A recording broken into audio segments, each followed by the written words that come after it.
आप खुश होंगे कि अंडमान में कच्चा तेल निकला है महोदय, लेकिन उससे बड़ा भंडार भारत के पास है ईस्ट कोस्ट में। अगर आप इस मैप को देखें श्रीमंत, तो हम सिर्फ अंडमान निकोबार द्वीप समूह तक फोकस नहीं रह रहे हैं। भारत सरकार अब प्रयास कर रही है कि जो दशकों से हम डेटा कलेक्ट करके बैठे हैं, सीस्मिक डेटा जो हमारे पास है, उसको री एनालाइज किया जाए। स्पेशली जो हमारा ईस्ट कोस्ट है, पूरा आपका बंगाल से लेके आपका कृष्णा गोदावरी बेसिन है, महानदी है, वहां पर जो डेटा हम ऑलरेडी कलेक्ट कर चुके हैं, उसको री एनालाइज करना जा रहा है। ध्यान देने वाली बात यह है कि विदेशी कंपनियां उस डेटा को फिर से देखेंगी। और महोदय, खुशी की बात यह है कि हम सभी यही अपेक्षा करते हैं। इनफैक्ट आपको अगर ध्यान हो, जो कि मीडिया में कवर नहीं हुआ है, अंडमान में जो अभी तेल निकला है, उसमें ऑयल इंडिया अकेली नहीं है। ऑयल इंडिया के साथ है टोटल। टोटल फ्रेंच कंपनी है। लाइक वाइज भारत सरकार क्या कर रही है कि जिस तरह टोटल से साझेदारी करने से अंडमान में हमको तेल भंडार, गैस भंडार मिला है, ठीक उसी प्रकार अन्य जगहों पर हम पुराने डेटा को अगर हम एनालाइज करेंगे, तो हमको और बड़े भंडार मिलते चले जाएंगे। मैं इस कदम का स्वागत करता हूं और रिपीट करता हूं महोदय, भारत को विकासशील देश से विकसित देश अगर कोई कंपनी बना सकती है, तो उसका नाम है ऑयल इंडिया एंड ओएनजीसी। ये दोनों कंपनी चुटकी बजाते ही भारत को विकसित बना सकती हैं। आदरणीय मोदी जी बस ये जो कदम उठा रहे हैं, ऐसे कदम और उठाते चले जाएं। एथेनॉल बहुत अच्छा है, सोलर सेल बहुत अच्छे हैं, लेकिन सोल्यूशन नहीं है। सोल्यूशन है अगर हम अपने भंडार निकालें, और मान्यवर अगर हम फॉरेन कोलैबोरेशन करें, Exxon Mobil, Chevron, Total, British Petroleum को इनवाइट करें, तो मोदी जी के पीएमओ के नीचे भी तेल निकल आएगा। प्राकृतिक रूप से भारत बहुत संपन्न है। अब मान्यवर, कल मतलब फ्राइडे को यूएस मार्केट कमजोर था। अब तरह तरह की बातें चल रही हैं कि साहब यूएस मार्केट कमजोर है, सब मिट जाएगा, बर्बाद हो जाएगा। संधि भी नहीं हो रही है, बात चल रही है, खींचतान चल रही है, कोई समाधान नहीं निकला है। अमेरिकी मार्केट टूटा, साथ में हम टूट गए। यहां मैं आपसे निवेदन करता हूं महोदय कि अमेरिका अगर गिरेगा, तो इंडिया भी गिरेगा, हमेशा हमेशा। लेकिन ऐसा हो सकता है कि अमेरिका चढ़े और इंडिया गिरे, ये ध्यान रखिएगा। और ये आपने कल देख लिया, हमारे यहाँ तो भारत सरकार ने टैक्स काटा, लेकिन चूंकि अमेरिका गिरा तो हम भी गिर गए। अभी भी क्या ईरान युद्ध को लेकर कोई पॉजिटिव न्यूज फ्लो है? जवाब है नहीं। लेकिन मेरा निवेदन यह है कि अमेरिका में जो जॉब्स का डेटा आया है, जिसके कारण मार्केट में क्रैश आया, महोदय इस तरह की जॉब्स डेटा पहले भी आ चुके हैं, पहले भी यही शराब बेची गई थी, कुछ नया नहीं है। अमेरिका में लेबर मार्केट स्ट्रांग है। ये सवाल मुझसे मत पूछिए कि क्यों है भैया, मैं तो हमेशा कहता हूं, आप सवाल पूछिए उन लोगों से जो अमेरिका की मंदी के सपने देख रहे थे। सो अमेरिका में जॉब्स बहुत शानदार है। इसके बावजूद इसके बावजूद केविन वॉश साहब ब्याज दरें काटेंगे। हो सकता है वो बढ़ाएं नहीं, हो सकता है वो रुक जाएं, लेकिन काटेंगे। रेट कट महोदय रेगन बेसिक प्रिंसिपल है, रेगन इकोनॉमिक्स का, तो कट होगा। तो अगर यूएस मार्केट के चलते भारत गिरता है, यूएस मार्केट गिरता है, तो वह बाइंग अपॉर्चुनिटी होगी। और महोदय पिछली बार भी, आज से 3-4 बार जब जब जॉब्स डेटा स्ट्रांग आया, तब तक यूएस मार्केट गिरा और फिर चढ़ने लगा। मुद्दे की बात यह होती है कि यूएस मार्केट गिर रहा है, तो मैं अपने क्लाइंट्स को एस ट्रिपल क्यों खरीदवाता हूं महोदय? आप स्वयं देख लीजिए, हाथ कंगन को आरसी क्या, पढ़े लिखे वो फारसी क्या। एक दिन में एस ट्रिपल क्यू 15% ऊपर है महोदय, 14.38%। और ये एफएनओ नहीं है, ये ईटीएफ है। मेरा भारत सरकार से निवेदन है, इस तरह के ईटीएफ हम क्यों रोल आउट नहीं करते? दुनिया कहती है साहब एफएनओ में लॉस होता है जनता को, आई गेट इट, लॉस होता है, लेकिन एफएनओ में लॉस होता है तो ईटीएफ लॉन्च कर दो, so that we can also make money during crash. US में आप क्रैश में ईटीएफ, जैसे मान लो अभी आपका निफ्टी 20 मान लो आपने लिया, निफ्टी ईटीएफ है, निफ्टी 20, ठीक है। अब निफ्टी 20 का पैसा बनाएगा जब निफ्टी ऊपर जाए, ठीक है। जब निफ्टी ऊपर जाएगी तो निफ्टी 20 प्रॉफिट कमा के देगा आपको ना। अगर निफ्टी 20 गिरती है तो मुझे निफ्टी 20 में लॉस होता है। क्या भारत में इस तरह के ईटीएफ नहीं हो सकते क्या? जाहिर तौर पर मैं स्वागत करूंगा अगर हो जाए, नहीं हो रहे हैं महोदय तो आप यूएस मार्केट को लेकर ध्यान दें। ये जो गिरावट आ रही है बहुत सुनहरा अवसर है, इसमें बहुत अच्छे अच्छे स्टॉक्स हमें कौड़ियों के दाम पर मिल जाने वाले हैं। बिल्कुल घबराने की कोई बात नहीं है यूएस मार्केट और इंडियन मार्केट के बारे में। अब महोदय मैं खतरे की घंटी बार बार बजा रहा हूं, फिर से बजा रहा हूं। आप में से जो लोग जमीनात खरीद रहे हैं, खास तौर पर शहरों में महंगी महंगी जमीनें खरीद रहे हैं, ध्यान दीजिए 20 सालों बाद 15 सालों बाद जमीन के दाम क्रैश होने वाले हैं। Why? Because they won't be buyers. Bharat में जो फर्टिलिटी रेट है वो रिप्लेसमेंट लेवल के नीचे पहुंच गई है, तो भारत में घर खाली होने वाले हैं महोदय। आप कहोगे देवेश कैसे बोल रहे हो? You go to Japan, you go to Korea, you go to Europe, you go to Cyprus, सब जगह यही संकट है। तो आप लोग जो अंधे अनाप शनाप दाम पर 5 5 10 10 प्लॉट ले रहे हैं, प्लीज जाग जाइए। आपको अपनी जरूरत के लिए एक मकान चाहिए, जमीन जमीन चाहिए, ले लीजिए, आप मकान बनाइए अपना, I have no issue with that. But investment के लिए land asset class is no longer good.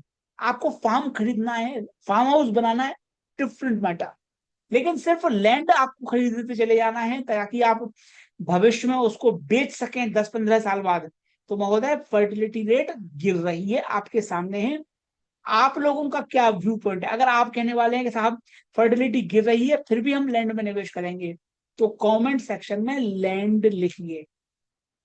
और आपको लगता है कि साहब लैंड नहीं खरीदना है हमें, लैंड के दाम गिरेंगे, तो आप लिखिए नो। अपना व्यू पॉइंट मुझे जरूर बताइए। आगे हम देखते हैं महोदय, मोदी जी ने बहुत अच्छा काम किया है। मोदी साहब ने महोदय देखिए, अब मोदी साहब कह रहे हैं 4 साल बाद 5 साल बाद कि साहब स्टेलाइट कॉपर प्लांट बंद हुआ है, अन्याय हो गया भाई साहब। भारत का प्रधानमंत्री दयनीय हो गया। भारत का सुप्रीम कोर्ट क्या कर रहा है महोदय? खोलिए इसको। और ये Sterlite copper plant is small thing. I am saying today we are importing 65% edible oil. हम क्यों कर रहे हैं भैया? सुप्रीम कोर्ट क्यों बैठा है बीटी मस्टर्ड के ऊपर? भारत सरकार क्यों बैठी है बीटी मस्टर्ड के ऊपर? अगर बीटी मस्टर्ड आएगा, हमारा ये कच्चा ये खाद्य तेल हम इंपोर्ट नहीं करेंगे। आप कहोगे अरे यार बीटी मस्टर्ड क्या होता है? अरे यार भैया, भारत कॉटन में भी इंपोर्टर था, then we came up with BT cotton and now we became exporter of cotton. Similarly BT mustard सरकार ने अलाउ करना चाहिए। जाहिर तौर पर सुप्रीम कोर्ट भारत सरकार नहीं करना चाहती है, फिर भी ये जो कदम सरकार उठा रही है एटलीस्ट कहने लगे हैं, इसको मैं स्वागत योग्य कदम मांगता हूं। लेकिन क्या इसके कारण वेदांता में निवेश करना है? जवाब है नहीं। रीजन बीइंग ये है महोदय कि ये 0.2% रेवेन्यू दे रहा है, और दूसरा भारत के जो कोर्ट्स हैं वो समाजवादी चोला पहन के बैठे हुए हैं महोदय, कोई उम्मीद नहीं है कोर्ट्स से। कोर्ट्स की नजर में व्यापारियों का हित लोएस्ट है। कोर्ट के हितों में व्यापारी लोएस्ट है, व्यापारी दलाल है, हरामजादा है कोर्ट की नजर में। कोर्ट व्यापारियों को कोई सहूलियत नहीं देता, व्यापारियों को कोई सुविधा नहीं देता, व्यापारियों को बरगलाया जाता है, पीटा जाता है सो कोर्ट्स में। So we have no hopes from courts. लेकिन फिर भी आदरणीय मोदी जी ने कहा है, मैं स्वागत कर सकता हूं, बट बहुत देर कर दी। Again super intelligence is coming महोदय, और अमेरिका इसलिए ग्रो करेगा कि सुपर इंटेलिजेंस आ गया, फोटोनिक्स आ गया, लगातार न्यू टेक्नोलॉजी लेकर आते रहेंगे। इसलिए मैं आपसे कह रहा हूं कि वर्तमान गिरावट को लेकर आप घबराएं बिल्कुल नहीं। दूसरा, ये नीलकांत मिश्रा साहब है, ये मोदी जी के एडवाइजर है, इनका कहना है भैया 100 नंबर बंद कर दो ना। ये इस तरह के लोग ही मोदी जी को चिलम पी के फूक, जो मैं बार बार कहता हूँ, कि मोदी जी इन्हीं लोगों के साथ चिलम फूटते हैं। अगर 100 रुपए का नंबर जस्ट नंबर है, देन क्लोज करेंसी मार्केट ना। What's the need? रुपी का करेंसी मार्केट की जरूरत क्या, बंद कर दो, कोई मतलब नहीं है ना। ये जो लोग अपने आप को बहुत बड़ा समझते हैं महोदय, कि हम मार्केट से बड़े हैं। अरे भैया, अब मार्केट आपको इतना गंदा लगता है तो बंद करो, इसको तमाशा बंद करो। आप काहे चला रहे हो ये नौटंकी, मतलब ये मैं कहता हूं भैया, आप ये समझिए कि रुपया अगर क्रैश कर रहा है, then that is a symptom of a disease. At least आप आइडेंटिफाई कीजिए कि भैया डिजीज है। सर दर्द हो रहा है, अरे सर दर्द कोई समस्या थोड़ी है। अरे भैया सर दर्द हो रहा है, दिखाओ डॉक्टर से, इलाज करवाओ ना, कोई समस्या नहीं है। अगेन मैं कह रहा हूं महोदय, इन्होंने जो टैक्स काटे हैं अभी, दैट इज इनसफिशियंट। पैसा बोल लेके भाग रहे हैं कैपिटल मार्केट से, आप बॉन्ड मार्केट में टैक्स कट दे रहे हो।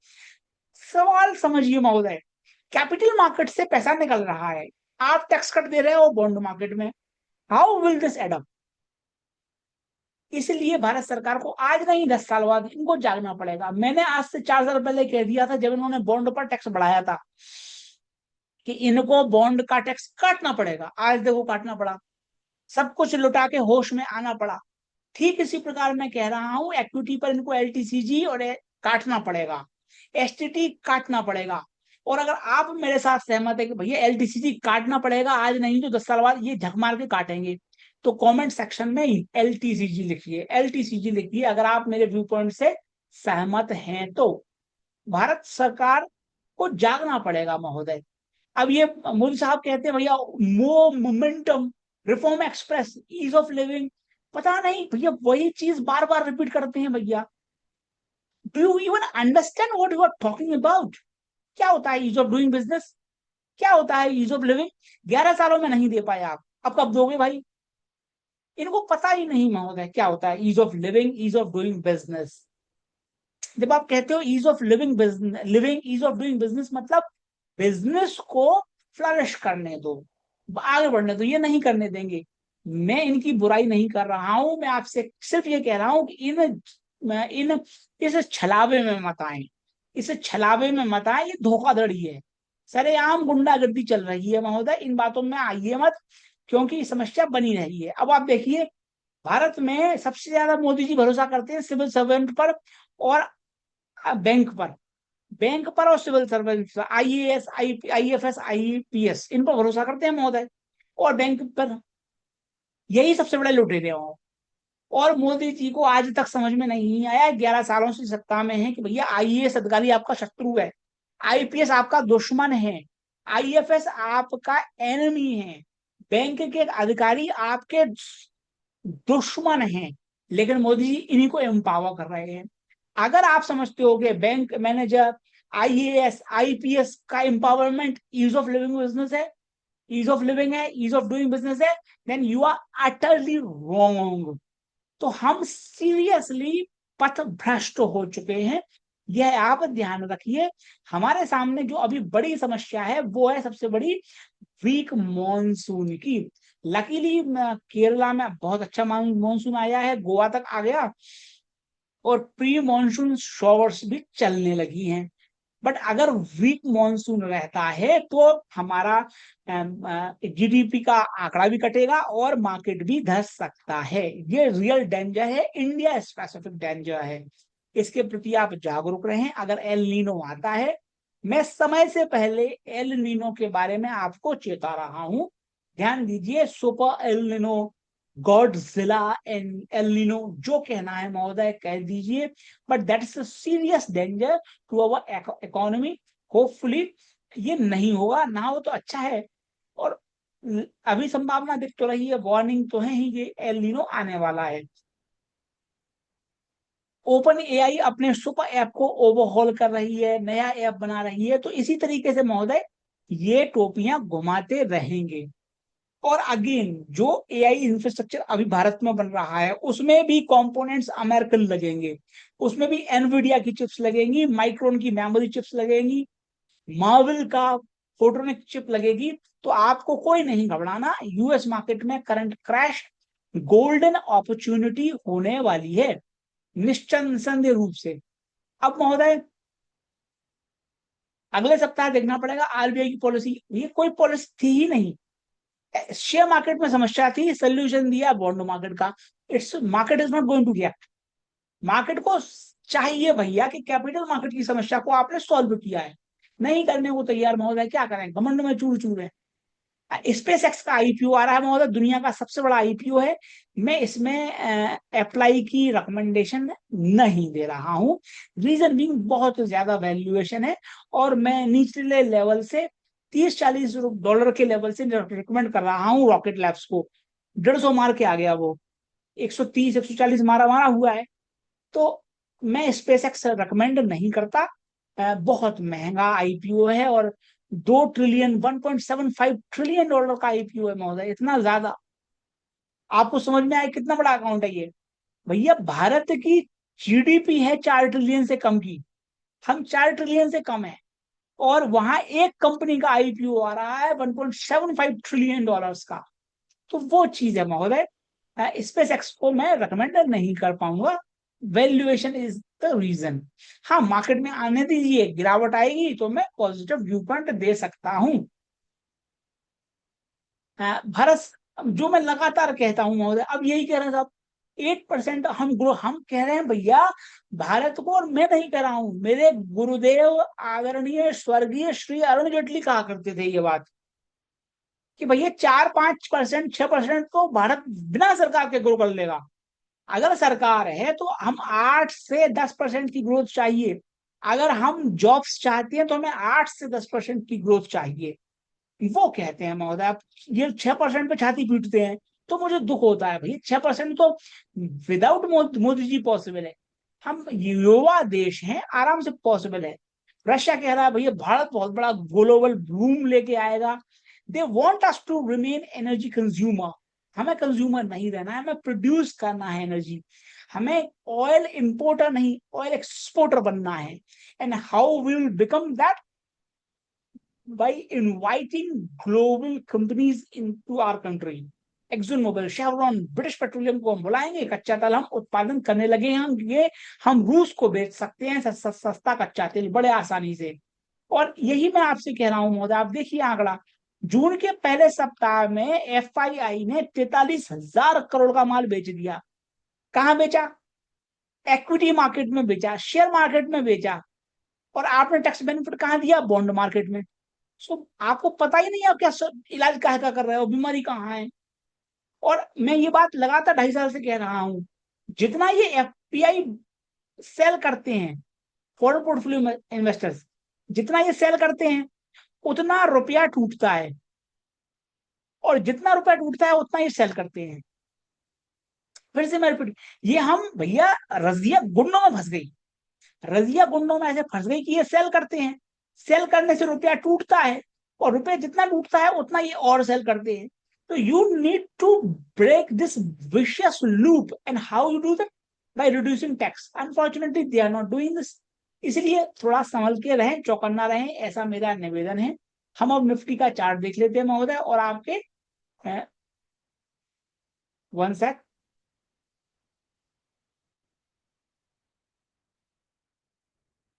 पहले हम गिफ्ट निफ्टी देख लेते हैं, क्योंकि वहां बहुत ज्यादा गिरावट थी।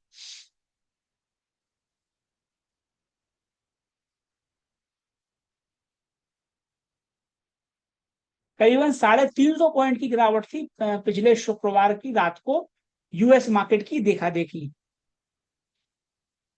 350 पॉइंट की गिरावट थी। लेकिन अगर ऐसा रहा तो हम लगभग 23,000 के लगभग खुलेंगे निफ्टी पे।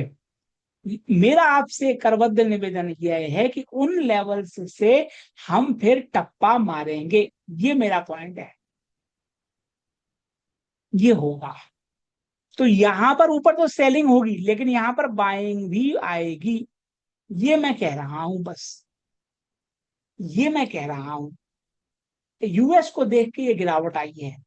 हमारा थोड़ा मॉनसून की दिक्कत है, लेकिन अच्छा मॉनसून शुरुआत हुआ है, वो साफ साफ दिख रहा है। तो हमको ये ध्यान रखना है कि सेलोन राइज का एटीट्यूड हमने बना के चलना है। उछाल में हम लोग फ्री एसेट बनाते रहेंगे लगातार, ये प्रयास आपको करते रहना है। विप्लव कुमार भगवान, कौशलेंद्र कुमार भगवान, जय हो श्री चाट महालक्ष्मी जी की। राम प्रकाश भगवान, लवीश बजाज भगवान, जय हो श्री चाट महालक्ष्मी जी की। लवीश बजाज भगवान, नो लैंड, बहुत अच्छा, आप डिसीजन ले लीजिए। लैंड में अनाप शनाप पैसा फंसाना समझदारी नहीं होगी। संजीव भगवान, जय हो श्री चाट महालक्ष्मी जी की। उमर भगवान, जय हो श्री। एलटीसीजी बिल्कुल सही, एलटीसीजी कट होना चाहिए। भारत सरकार जितना जल्दी कर दे उतना अच्छा ये काम हो जाएगा। चलिए दोस्तों, श्री चाट महालक्ष्मी जी की शरण में समर्पण बरकरार रखें। जय हो श्री चाट महालक्ष्मी जी की।